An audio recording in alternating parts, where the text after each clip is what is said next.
In today's video, I'm going to answer a very important question, that whether you should type directly or not in write from dictation questions. It's a big question, and I'm sure you also have thought about it, that what's the right strategy? What's the right approach for write from dictation questions? So in a write from dictation question, you will hear an audio and you're supposed to write down, you're supposed to type what you have heard or what you're hearing.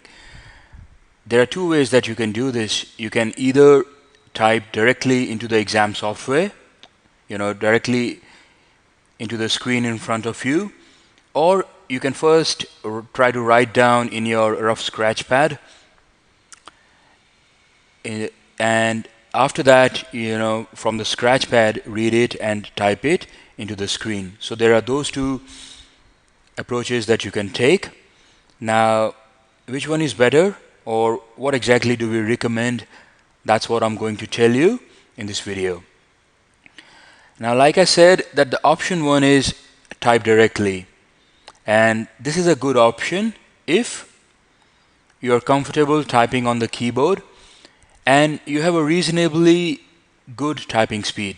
So you don't have to have a very good or very fast typing speed, but as long as you're okay, then you can take this option, that is to type directly. That is the first option. Second option is to first write on scratchpad and then transfer that into the screen.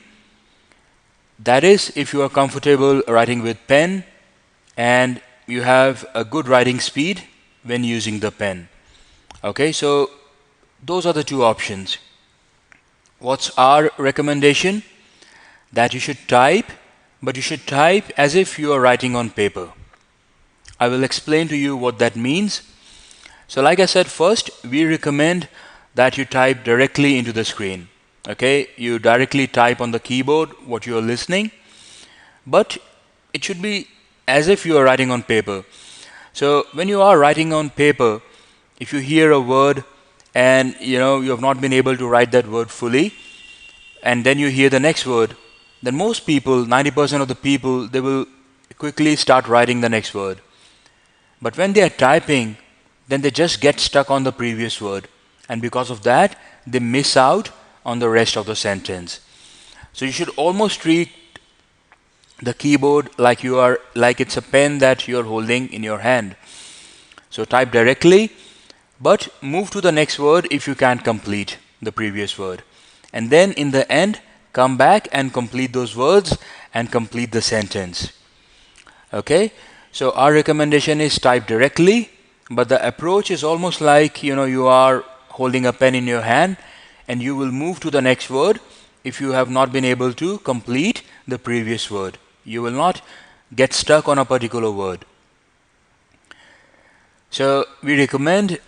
Now you might say that I'm not very comfortable typing on the keyboard, but let me ask you, how much do you really write with pen on paper? These days we don't write a lot on paper every day. So even if you actually in your mind you think that you are slow on keyboard, but the truth is you are also slow. You will be equally slow with paper, with pen and paper, because that's also something we don't do every day. Unless you are in a job where you have to write down on paper with a pen every day, you can't really say that you will be faster when you are using a pen. And most of the times, once you have done a bit of practice, most of the times typing will come out to be faster. So that's our recommendation. That is what you should do in write from dictation questions. Now, a reminder, if you have not already done so, check out surewayenglish.com. You can get a free PTE course which has some very good lectures. You will get to try some mock tests in a PTE-like software. And then there are a lot of other useful free resources on the website. So make sure you have a look at that. Please like the video, leave a comment, subscribe to the channel if you haven't already done so. And I'll see you in a couple of days with another one of these PTE videos.